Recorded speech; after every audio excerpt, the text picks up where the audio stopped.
Hello students of class 12 আমরা তড়িৎ প্রবাহ অভ্যাস সূত্রের ফার্স্ট ভিডিওতে কিছু ইম্পর্টেন্ট ফর্মুলা আর কিছু বেসিক কনসেপ্ট নিয়ে আলোচনা করেছিলাম। এই ভিডিওতে মানে পার্ট 2 তে আমরা কিছু নিউমেরিক্যাল প্রবলেম নিয়ে আলোচনা করব। তো প্রথম প্রবলেম থেকে শুরু করা যাক। আমি কিছু বাছাই করে রেখেছি। বলছে ধরে নেওয়া হলো হাইড্রোজেন পরমাণু ইলেকট্রন প্রোটনকে কেন্দ্র করে বৃত্তাকার পথে ঘোরে। তাহলে সাপোজ এরকম বৃত্তাকার পথে ঘুরছে, ব্যাসার্ধ r, এবার যে বেগ নিয়ে দ্রুতি নিয়ে ঘুরছে সেটা হচ্ছে v। প্রশ্ন বলা আছে যদি বৃত্তাকার পথে ব্যাসার্ধ এই আর্কটা দেওয়া রয়েছে, r ইকুয়ালস টু দেওয়া রয়েছে h কাট স্কয়ার, যেটাকে h ক্রস বলা হয়। h ক্রস মানে কত? h বাই 2 পাই। তোমরা কোয়ান্টামে কেমিস্ট্রিতে পড়েছো, আবার ফিজিক্সেও পড়বে 12 এ। এবং ইলেকট্রনের বেগের মান মানে যে ভিটা বললাম আমি, e square by h cut, যেখানে h cut equals to h by 2 pi, তবে বৃত্তাকার কক্ষপথে তুল্য তড়িৎ প্রবাহ মাত্রা কত হবে? চারটি অপশন দেওয়া রয়েছে। তো এটা কিভাবে অ্যাপ্রোচ করব? আমি ফার্স্ট পার্টে তোমাদের ফর্মুলা শেখাচ্ছিলাম যে আমরা i ইকুয়ালস টু হচ্ছে e বাই t, আবার t ইকুয়ালস টু হচ্ছে বৃত্তাকার পথ যদি করা হয় 2 পাই r বাই v। তাহলে এখানে যখন আমরা মান বসাবো তাহলে 2 pi r by v means ev by 2 pi r। এবারে মান বসাতে হবে আমাদের, যেটা দেওয়া রয়েছে প্রশ্নে, e by 2 pi into v মানে e স্কয়ার h কাট, আর এখানে r রয়েছে h square square by n square. তো একটু সাজিয়ে নেব আমরা। তাহলে কি আসবে? e স্কয়ার h কাট, আর এখান থেকে আসছে আমাদের h cross square n square, তাহলে into n square by h cut square. তাহলে এখানে কি পাচ্ছি আমরা? m e to the power 5 by 2 pi h cut cube. আমরা একবার দেখব যে এরকম ভাবে অপশনে কোন আছে কিনা। যা অপশন চারটি রয়েছে সেখানে h কাট কিন্তু নেই, সেখানে h রয়েছে। তাহলে আমাদের কি করতে হবে? এই মানটাকে বসাতে হবে। তাহলে আমরা কি লিখব? 2 pi h cube by 8 pi cube. তাহলে কি দাঁড়াবে? Ultimately m e to the power 5, এখানে 2 পাই, এখানে 8 পাই কিউব। তাহলে বুঝতে পারছো এখানে একটা 4 পাই স্কয়ার আসছে। তাহলে 4 pi square m e to the power 5 h cube. এরকম কোন অপশন আছে কিনা দেখবো। 4 pi square m e to the power 5 by h cube, তাহলে অপশন ডি। তো তার সাথে ম্যাচ করছে। তাহলে অঙ্কটা একটু অন্যরকম, যেখানে কোয়ান্টাম তোমাদের বোর তত্ত্ব যে পড়েছো তারও একটু হেল্প লাগছে, কিন্তু এই প্রবাহিতই অঙ্ক। তাহলে একটা ইন্টারেস্টিং অঙ্ক, আশা করি বোঝা গেছে। সেকেন্ড নিউমেরিক্যাল যেটা গ্রাফিক্যাল, সেটা হচ্ছে এরকম একটা গ্রাফ দেওয়া আছে যেখানে কারেন্ট আর এইদিকে ভোল্টেজ। এই গ্রাফের নেচারটা এরকম। প্রশ্নে এই বিন্দুগুলোর নাম দেওয়া হয়েছে, আমি এঁকে দিয়ে বুঝিয়ে দিচ্ছি তোমাদের। সি, আর এখানে ডি, আর এখানে ই। এখানে দেখো 5টা বিন্দু রয়েছে। তো এখানে প্রশ্নতে জিজ্ঞেস করছে চিত্রের আইভি লেখচিত্র অনুযায়ী ঋণাত্মক রোধের অংশটি কোনটি? এবার দেখো ঋণাত্মক রোধের অংশ মানে কি? আমাদের প্রথমে জানতে হবে এই গ্রাফের গ্রেডিয়েন্ট, কিংবা আমরা যেটাকে বলি স্লোপটা কত। না আমরা জানি স্লোপ হয় dy বাই dx অথবা del y by del x। তার মানে কি y অক্ষ বরাবর পরিবর্তন বাই x অক্ষ বরাবর পরিবর্তন। তাহলে এই ক্ষেত্রে কত দাঁড়াবে? di by dv। তাহলে di বাই dv করা মানে কি? রাফলি i বাই v করা। i বাই v মানে কত হচ্ছে? v ইকুয়ালস টু যেহেতু i r, আমাদের ওহমের সূত্র আমাদের জানা আছে। তাহলে এখান থেকে আমরা যদি i বাই v করি তাহলে বুঝতে পারছি এটা 1 বাই r আসছে। তাহলে প্রশ্ন জিজ্ঞেস করেছে এই লেখচিত্র অনুযায়ী ঋণাত্মক রোধের অংশটি কোনটি, এরকম অপশনগুলো কিন্তু রয়েছে। এবার একটু ভেবে দেখো, ঋণাত্মক রোধ মানে আমাদের বুঝতে হবে এখান থেকে যে বিভব পার্থক্য বাড়ছে, কারেন্ট কমছে, কিংবা কারেন্ট বাড়ছে, বিভব পার্থক্য কমছে, এরকম অংশটা খুঁজে বের করা। তো এখানে লক্ষ্য করে দেখো ভোল্টেজ বাড়ার সাথে সাথে কারেন্ট বাড়ছে, যেটা নরমালি হয়ে থাকে ওহমীয় পরিবাহের ক্ষেত্রে। তোমরা সি থেকে ডি অঞ্চলের দিকে তাকিয়ে দেখো, ভোল্টেজ একটা নির্দিষ্ট পরিমাণ বেড়েছে, তাহলে ভোল্টেজ পজিটিভ, কিন্তু কারেন্ট দেখো এরকম ছিল, এখন হয়ে গেছে এরকম, তাহলে কারেন্ট হ্রাস পেয়েছে। তাহলে del I by del V তে উপরেটা কিন্তু দেখতে পাচ্ছি হ্রাস পেয়ে গেছে। তার মানে যে মানটা বেরোবে আমাদের, একটা বাড়ছে একটা কমছে, তো সেটা ডেফিনেটলি ঋণাত্মক বেরোবে। ওই জন্য যেহেতু কম আলটিমেটলি কারণ এটা নেগেটিভ হয়ে যাচ্ছে, এই জন্য আমরা বলি এটা ঋণাত্মক রোধের অংশ। তো গ্রাফ দিয়ে তোমাদের কিছু একটা ডায়াগ্রাম দিয়ে দেবে, নন লিনিয়ার কিছু গ্রাফ, সেখান থেকে তোমাকে আইডেন্টিফাই করে বের করতে হবে। আমরা নেক্সট প্রবলেমের দিকে যাব, যেটা বিচলন বেগ থেকে প্রশ্ন রয়েছে। তো এটা আমরা কাজ করব একসাথে তিনটে অঙ্ককে অ্যাপ্রোচ করব, কারণ হচ্ছে একই রকম প্রশ্ন যেগুলি ছিল আগে যখন একই এক্সাম হতো সেখানেও ছিল, তাহলে আমরা একসাথেই একটা শিখিয়ে দিলেই তোমরা ওই টাইপের সব অঙ্কগুলো নিজেরাই পারবে। প্রশ্নতে বলছে বিচলন বেগ তার সাথে তড়িৎ ক্ষেত্র প্রাবল্য, তাদের মধ্যে সম্পর্ক কি? অনেকেই হয়তো মনে রেখেছে যে আমি আগের ভিডিওতে তোমাদের বলছিলাম যে বিচলন বেগের সঙ্গে যে সম্পর্ক রয়েছে সেটা হচ্ছে সরল সম্পর্ক, কিন্তু সেটা কিভাবে আমরা প্রুফ করবো? দুভাবে করা যায়। একটা হচ্ছে সচলতার সংজ্ঞা থেকে। সচলতার সংজ্ঞা এটা ছিল তোমরা সবাই জানো, তো সচলতা কিংবা মোবিলিটি ধ্রুবক কোয়ান্টিটি, তাহলে এখান থেকে কিন্তু আমরা সহজেই বলতে পারি যে বেগ প্রপোর্শনাল টু ই, এটা একটা রাস্তা। তো এটা খুব কম জানি ফলো করে। আর একটা ট্রেডিশনাল রাস্তা আছে যেখানে তোমরা 3 লাইন করতে হবে, সেখানে কি করবে তোমরা না VD equals to I by NE, এটা আমরা সূত্র জানি। কার সূত্র? বিচলন বেগের রাশিমালা, যেখান থেকে এসেছে অনেক নিউমেরিক্যাল হয় ফর্মুলা, যে ফর্মুলাটা খুবই গুরুত্বপূর্ণ। এবার তোমরা এটা জানো J equals to I by A, তাহলে I equals to কত হচ্ছে JA, তাহলে এখানে আমরা যদি লিখি JA NEA, তাহলে কি দাঁড়াচ্ছে J by NE। মনে করে দেখো ওহমের সূত্রের যে ভেক্টর রূপ সেটা এটা ছিল J equals to sigma E, তাহলে যদি আমি এখানে এরকম বসাই sigma E by NE, দেখো N ধ্রুবক E ধ্রুবক, সিগমা তো ধ্রুবক অবভিয়াসলি একটা নির্দিষ্ট ম্যাটেরিয়ালের জন্য, তাহলে VD এর সঙ্গে কিন্তু E এর সম্পর্ক পাওয়া যাচ্ছে। এই সমীকরণের লাভ কি না আমরা সিগমার সাথে ভ্যারিয়েশনটাও জানতে পারছি, কিছু অঙ্কতে সিগমার সাথে যদি ভ্যারিয়েশন চায় তখন এই ফর্মুলা থেকে করতে পারবো, তখন এটা থেকে করতে পারবো। তো এটা তোমরা মাথায় রাখবে। নেক্সট প্রশ্নের দিকে যাওয়া যাক। এই বিচলন বেগ থেকেই আমি বলি, এই বিচলন বেগ থেকে একটা খুব ইন্টারেস্টিং কোশ্চেন আছে, যেটা আমাদের প্রায় মক টেস্টগুলোতে রয়েছে প্রশ্ন। বলছে একটি ধাতব তারের দুই প্রান্তের মধ্যে বিভব পার্থক্য সৃষ্টি করা হলো, এটা ধাতব এটা তার রয়েছে। বলছে যদি বিভব পার্থক্য আগে দ্বিগুণ করা হলো, মানে v ছিল সেটা হয়ে গেল 2v, তবে তারের মধ্যে মুক্ত ইলেকট্রনের বিচলন বেগ আগের তুলনায়, আগে সাপোজ ছিল vd, এখন হয়ে গেল xvd, মানে x গুণ হয়ে যাচ্ছে। তাহলে এবারে এই ক্ষেত্রে এই x এর মান কত সেটা নির্ণয় করব। আমি এই প্রশ্নটা যেটা মক টেস্টে বিভিন্ন এন্ট্রান্সের বইতে আছে, প্রশ্নটা যে খুব ইম্পর্টেন্ট প্রশ্ন, যেহেতু যে বিভব পার্থক্য কিছু পরিবর্তন করা হয়েছে, আমি প্রশ্ন টাইপটা বলে দিচ্ছি, তাহলে এরকম যতগুলো অঙ্ক আছে তোমরা করতে পারবে। v এর মান কিছু 2 টাইমস 3 টাইমস কিছু বাড়ানো হয়েছে কিংবা কমানো হয়েছে, এটা একটা। নেক্সট হচ্ছে এই বিচলন বেগের মান কিছু একটা পরিবর্তন হয়েছে, এরকম একটা প্রশ্ন হয়। আরেকটা টাইপ হচ্ছে কি বিভব পার্থক্যের মান চেঞ্জ করা হয়েছে। তাহলে বিভব পার্থক্যের মান যেহেতু চেঞ্জ করা হয়েছে, এইখানে বিচলন বেগ কিভাবে পরিবর্তন হবে, এই পরিবাহী কোন দৈর্ঘ্য বৃদ্ধি কিংবা হ্রাসের জন্য। একই টাইপের প্রশ্ন আমরা দুটোই এখন অ্যাপ্রোচ করব, একবারই কারো হয়ে যাবে। তাহলে আমরা এখানে এই যে ভিডি যে এক্সপ্রেশন ছিল I বাই NEA সেটা মাথায় রাখবো। আর আমরা জানি V সমান IR হয় ওহমের সূত্র থেকে, তাহলে আমরা চাইলে উপর নিচে R দিয়ে গুণ করেও করতে পারি, কেউ চাইলে I সমান V বাই R বসাতে পারে, তার ইচ্ছা। তাহলে এখান থেকে কত আসবে V বাই NEAR, তাই তো?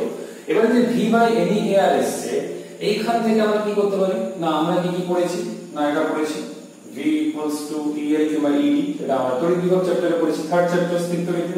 তাহলে সেই মানটাকে যদি আমরা এখানে বসিয়ে দিই যে el ne ar, এই যে এক্সপ্রেশন আমরা পাচ্ছি, এই এক্সপ্রেশনটা আমরা e এর যখন ভ্যারিয়েশন নিয়ে কিছু প্রশ্ন হবে কি l এর ভ্যারিয়েশন নিয়ে কিছু প্রশ্ন হবে তখন এটা করব।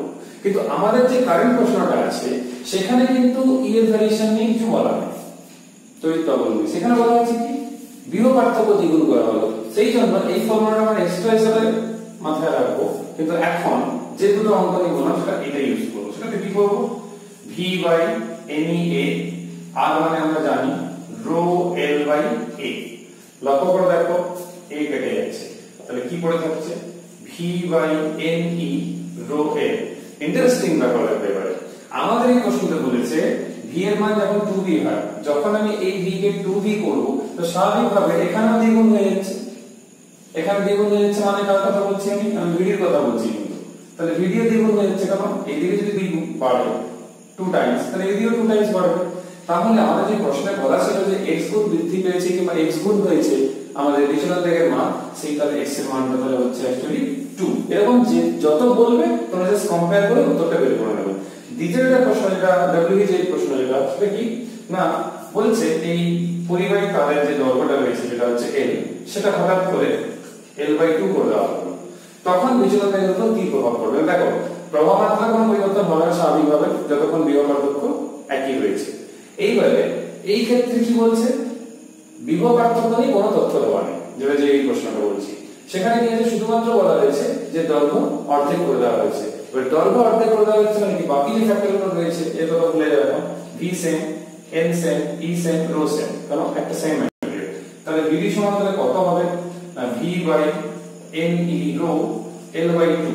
তাহলে l/2 যেহেতু হয়ে গেছে তাহলে কি হবে এখানে 2v by ne rho l, তার মানে একটা 2 করে চলে যাচ্ছে, তার মানে দেখো আবার দ্বিগুণ হয়ে গেছে ডেড ভেলোসিটি আগের তুলনায়।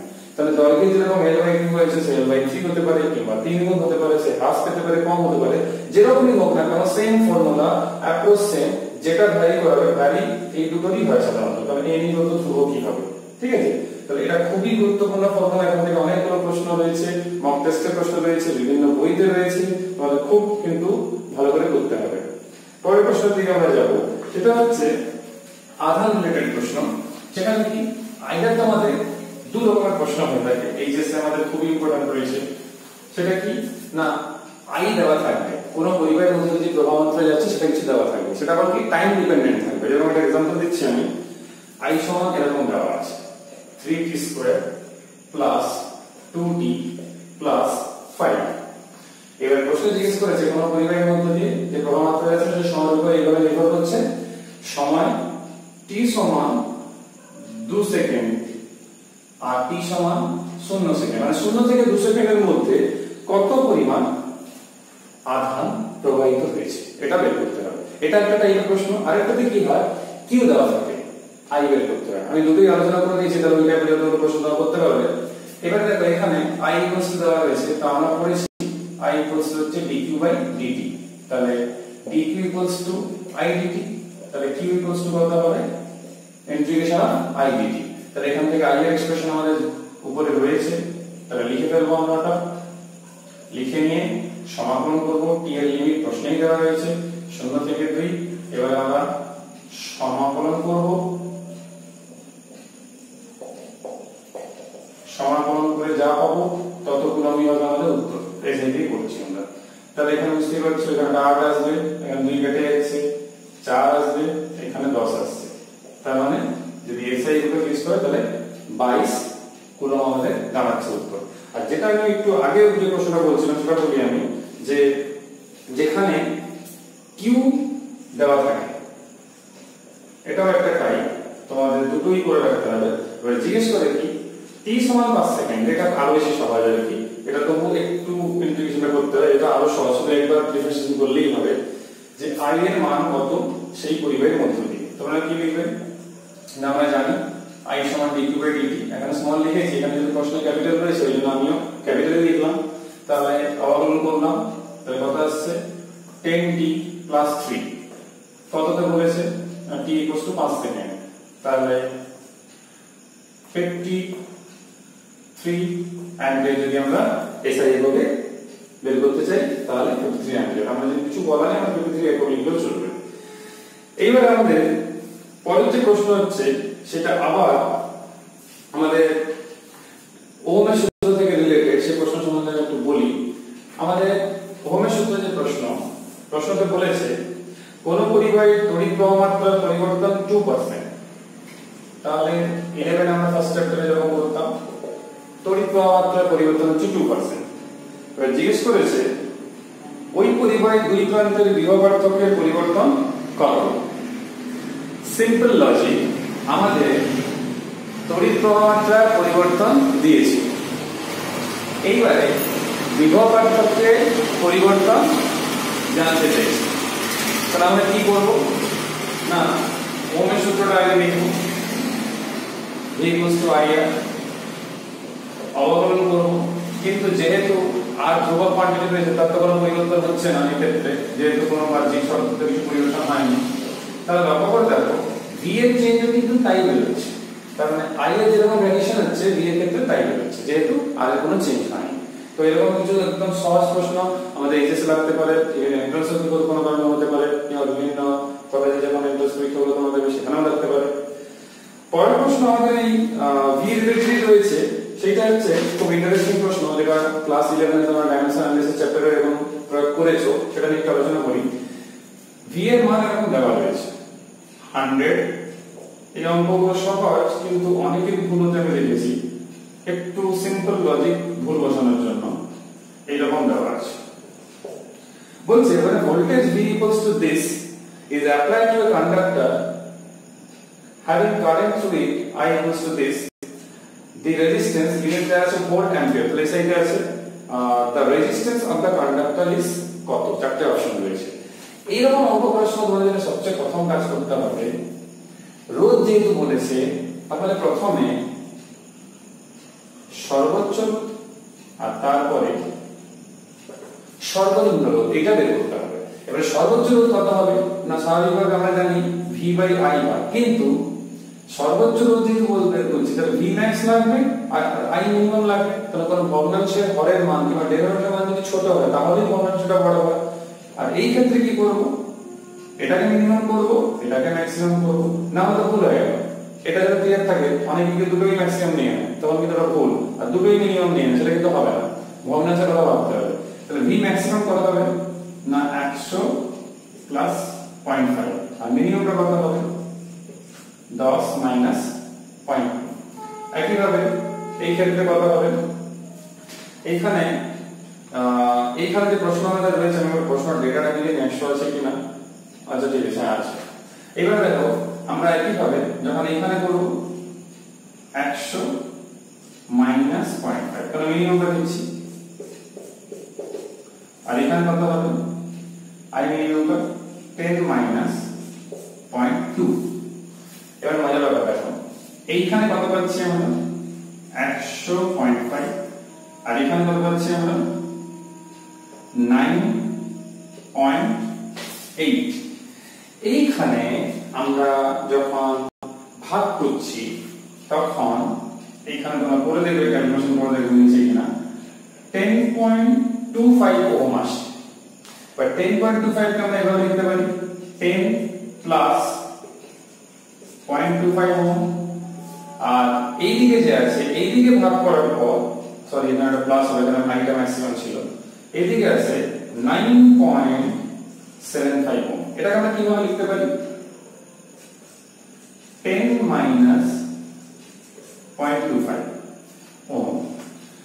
এবার দেখো তাহলে আর এর মান কত দাঁড়াচ্ছে 10, এর এইভাবেই সাজাতে হবে, কিন্তু আর এর মানটা ওইরকমই অপশন থাকবে, কিন্তু 10 ± 0.25, কারণ 0.25 বেশি হতে পারে যেরকম আমরা এখানে দেখতে পাচ্ছি, বা 0.25 কম হতে পারে। তাহলে এইটা মাথায় রাখবে, এটা একটা অপশনাল রয়েছে। তাহলে এইভাবে আমাদের কিন্তু বের করতে হবে, দুটো ম্যাক্সিমাম নিলে হবে না, বা দুটো মিনিমাম নিলেও কিন্তু হবে না, ভগ্নাংশের কথা ভাবতে হবে, যেহেতু আর এর কথা বলা হয়েছে। তো এটা একটা খুব ইন্টারেস্টিং অঙ্ক ছিল। আমরা পরের প্রশ্নের দিকে যাই। পরের প্রশ্ন, এটা খুব গুরুত্বপূর্ণ অঙ্ক। এখানে দুটো এইরকম ইনার রেডিয়াস আর আউটার রেডিয়াস, অন্তঃব্যাসার্ধ এবং বহিঃব্যাসার্ধ, এটা খোলা রয়েছে, AB রয়েছে। এবারে বলছে the radius of two concentric spherical cells are A and B where B is greater than A, যেটা আমরা এঁকেছিও। এই জাতীয় অঙ্ক খুবই প্রবলেম করে আমাকে বুঝতে। It is filled with a conducting material of resistivity rho, যে ম্যাটেরিয়াল দিয়ে ফিল করা হয়েছে তার ম্যাটেরিয়ালে প্রদান করছে rho. The resistance between the two cells is given by, চারটে অপশন রয়েছে। সিম্পল লজিক, এই জাতীয় যখনই অঙ্ক থাকবে রো বের করতে বলবে তখন কি করবে, এই A আর B এর মধ্যবর্তী অঞ্চলে একটা ছোট্ট dx বেধওয়ালা, মানে dx বেধ রয়েছে এরকম একটা কল্পনা করবে। হ্যাঁ, এটা হচ্ছে প্রথম কাজ, সেটা যেন অবশ্যই AB এর মধ্যে। তাহলে আমরা প্রথমে কি করব, এর ভেতরের বাইরে রোধ কত সেটা বের করব, তারপর সমাকলন করার সময় লিমিট A থেকে B বসিয়ে দেবো, তাহলে উত্তরটা কিন্তু পেয়ে যাবো। তাহলে আমরা জানি R = কত হয়, রো L/A হয়। এই ক্ষেত্রে কত হবে, এই টুকুর জন্য নিশ্চয়ই R হবে না, পুরোটার জন্য যদি R হয় তাহলে এর জন্য কত হবে, dr হবে। তাহলে dr = কত হবে, রো L মানে এই ক্ষেত্রে বুঝতে পারছো dx, আর A কত না, এর আমি ধরে নিলাম কত না x হচ্ছে ব্যাসার্ধ।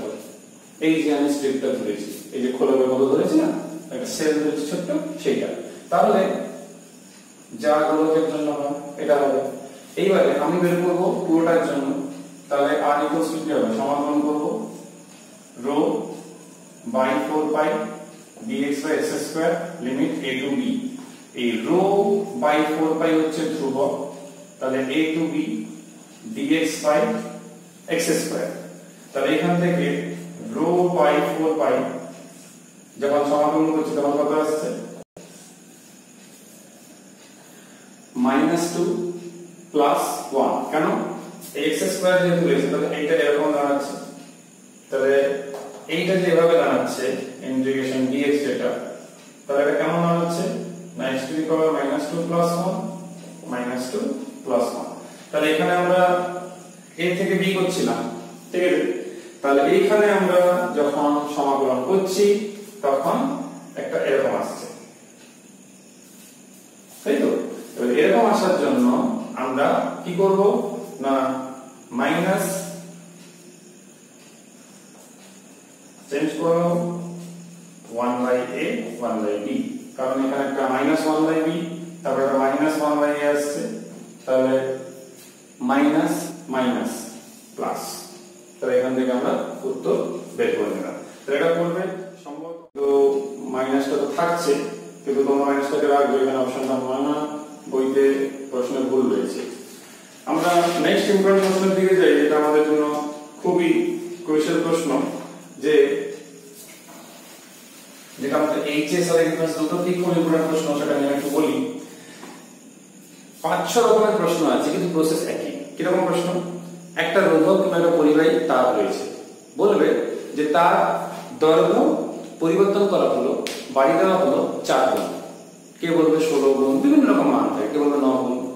আবার কিছু জেনারেল প্রশ্ন, যেমন 2018 সালে এইচএসসি ছিল, একটি তারের দৈর্ঘ্য n গুণ বাড়ানো হলো, তার পরিবর্তিত রোধ কত। আবার কিছু প্রশ্নে কি থাকে, বাড়ানো হলো আগের রোধ এবং পরিবর্তিত রোধের অনুপাত কত, যেটা যেই প্রশ্ন রয়েছে, এরকম আগে টিপলিতেও প্রশ্ন রয়েছে।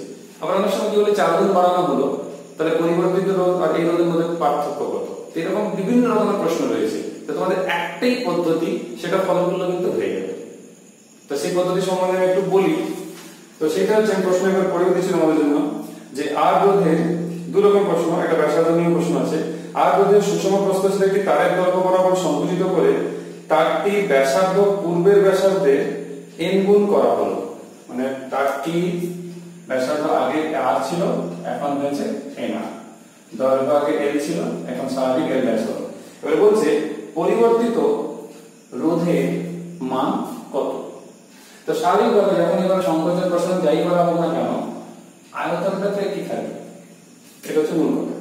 এবার আয়তন একই থাকার জন্য আমাদের যেটা মূল যেটা কনসেপশন যেটা, সেটা হচ্ছে আয়তন আমরা জানি প্রস্থ হচ্ছে বিন্দু দৈর্ঘ্য, তাহলে এই ক্ষেত্রে কত হবে a ড্যাশ l ড্যাশ, তাহলে a কত পাই r স্কয়ার l, আর এটা কত হচ্ছে n square r square l dash. তাহলে এখান থেকে বুঝতে পারছি আমরা l ড্যাশ এর এখান থেকে যে পরিবর্তন হয়েছে সেটা পেয়ে যাবো আমরা। তাহলে l ড্যাশ কত পাচ্ছি l বাই n স্কয়ার। এবারে আগে রোধ কত ছিল রো l বাই a, এখন রোধ কত রো l ড্যাশ, আর এইখান থেকে a ড্যাশ। এইখানে একটা ব্যাপার হয়েছে, এই যে a ড্যাশের কথা যেখানে আসছে আমরা জানি আমাদের আয়তন কিন্তু চেঞ্জ হচ্ছে না, তাহলে আমরা চাইলে এখানে ক্যালকুলেশন চেঞ্জ করতে পারি, দরকার নেই আমরা নরমাল ভাবেই করি। এইখানে যে l ড্যাশের মান আমরা পেয়ে যাচ্ছি, আর a ড্যাশের আমরা মানটাও পেয়ে যাচ্ছি। তাহলে a ড্যাশ কত না a ড্যাশ হচ্ছে al বাই l ড্যাশ, তাহলে r dash equals to rho l by n square. এবার a ড্যাশের মান রয়েছে আমাদের কাছে, হ্যাঁ, তাহলে এখানে দেখো l dash by l, l কেটে যাচ্ছে, রো l ড্যাশের মান আমরা জানি আবার, দেখো স্কয়ার এখানে একটা স্কয়ার, তাহলে n to the power 4, a already ছিল, তাহলে কেমন লিখতে পারি rho l by a n to the power 4, এটা মানে কত, এটা মানে হচ্ছে r, তাহলে r ড্যাশ ইকুয়াল টু পাওয়া গেল r n to the power 4। এবারে যত গুণ হবে n এর মান যা থাকবে তোমার বুঝে থাকবে সরাসরি n এর মান বসিয়ে দেবে সেখানে, তোমার বের বসিয়ে সেখান থেকে মান বের করতে পারবে। এখান থেকে অনুপাত হতে পারে যে r ড্যাশ বাই r সমান কত, তাহলে মান বসিয়ে অনুপাত বের করতে পারবে। তাহলে এইভাবে তোমরা অঙ্কগুলো করলে অনেকটাই কিন্তু তোমাদের বুঝতে সুবিধা হবে। এই কিন্তু আমরা চেঞ্জ না করে এখানে ভ্যালু বসিয়েও করতে পারো একই ব্যাপার। কিন্তু আমি যে অঙ্কটার কথা বলছিলাম সেটা বলি, যেটা খুবই গুরুত্বপূর্ণ আমাদের এইচএস এবং এন্ট্রান্সেও, সেটা হচ্ছে আমরা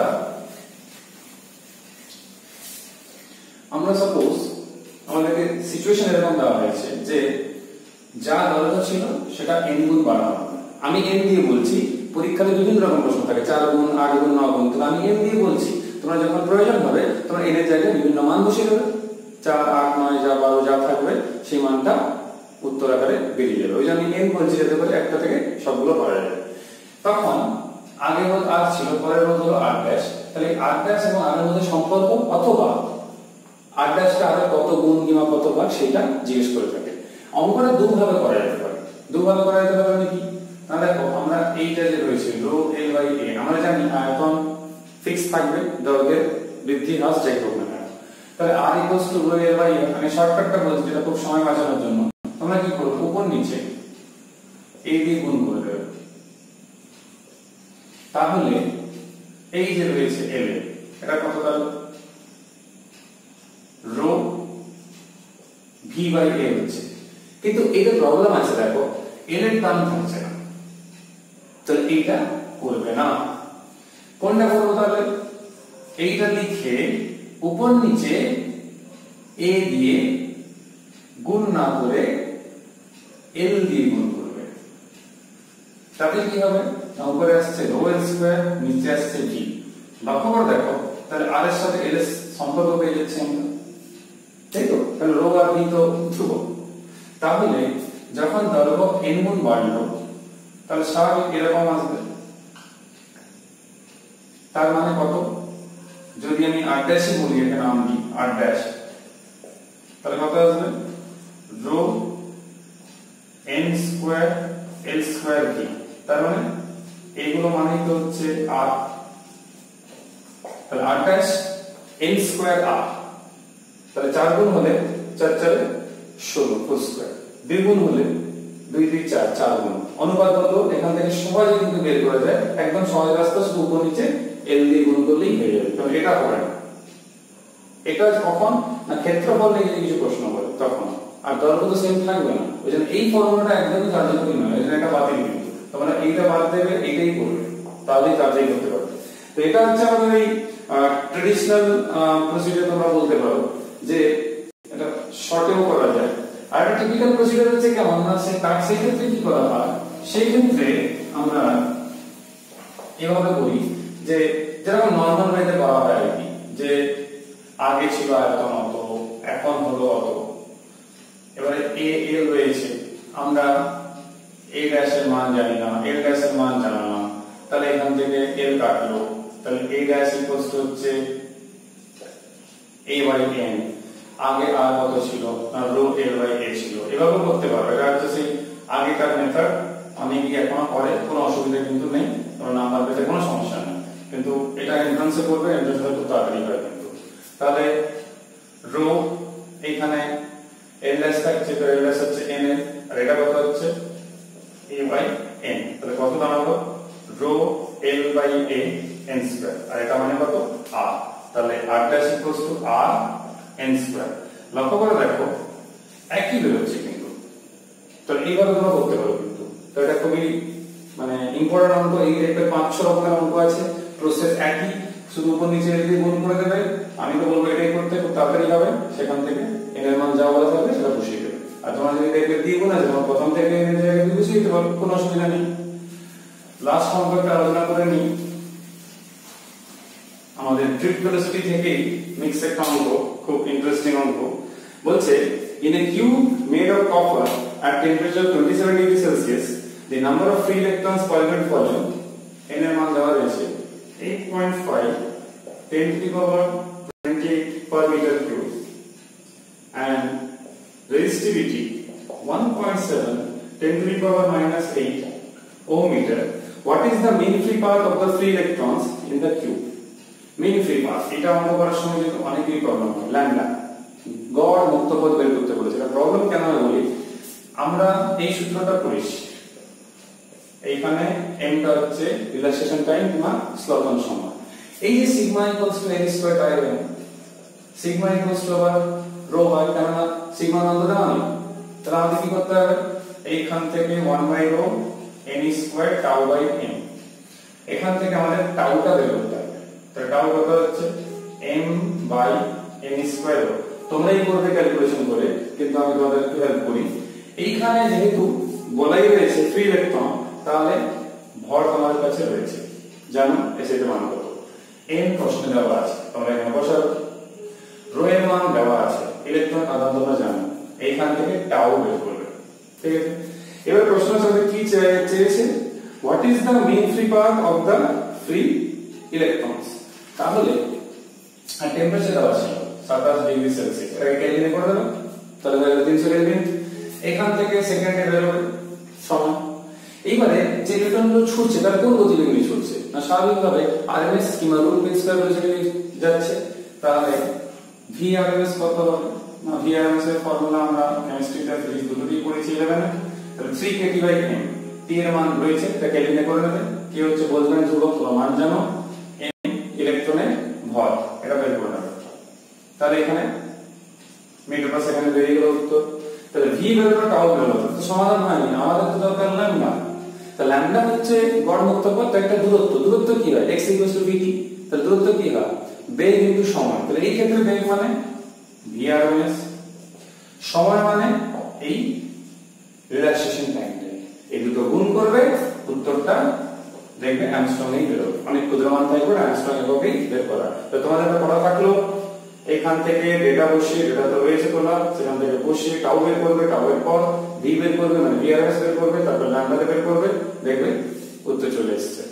তাহলে মোটামুটি আমাদের এইখানেই থামাচ্ছি, আমরা নেক্সট ভিডিওতে আবার এই প্রবাহিতের এই ওহমের সূত্র চ্যাপ্টার থেকে আরো কিছু অঙ্ক নিয়ে আমরা আলোচনা করব।